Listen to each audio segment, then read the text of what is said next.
महाराष्ट्रातील सर्व प्रमुख पक्ष एक लढाई लढत आहेत. ही लढाई राहुल गांधींच्या नेतृत्वाखाली आम्ही दिल्लीत लढतोय. त्यानंतर आता महाराष्ट्रामध्ये ही लढाई सुरू झालेली आहे.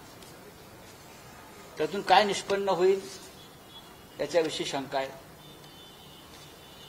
आजच महाराष्ट्र नवनिर्माण सेनेचा एक फार मोठा मेळावा गोरेगावला पार पडला आणि तेथे माननीय राज ठाकरे यांनी 2 मुद्दे मांडले.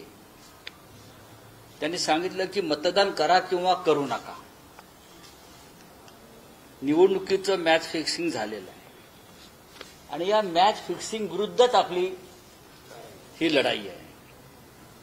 महाराष्ट्राच्या यादीमध्ये 96 लाख बोगस मतदार आजही आहेत, म्हणजे जवळजवळ 1 कोटी.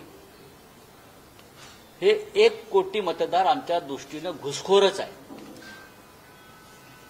आणि या घुसखोरांना यादीतून बाहेर काढणं ही लोकशाहीची गरज आहे. हे मी यासाठी सांगतो आहे.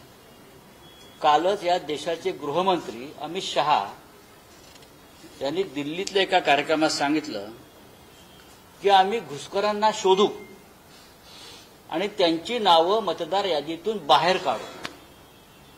हे देशाच्या गृहमंत्र्यांचं कालचं वक्तव्य आहे आणि या निवडणूक कार्यक्रमाचे प्रमुख हे देशाचे गृहमंत्री असतात.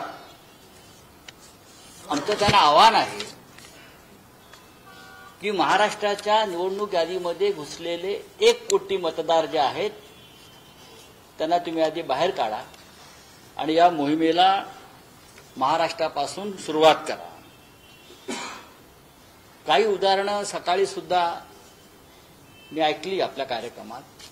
त्यातलं सगळ्यात मोठं उदाहरण आहे ते पैठणचे आमदार विलास भुमरे यांचे. जाहीर व्यासपीठावर त्यांनी सांगितलं की माझ्या निवडणुकीत मी 20,000 मतदार बाहेरून आणले, त्यांना मतदार केलं आणि त्याच्यामुळे मी जिंकू शकतो. याच्यापेक्षा पुरावा काय पाहिजे, हे आमदार सांगतो आहे. दुसरं म्हणजे मला वाटतं बेलापूरच्या आमदार मंदा म्हात्रे.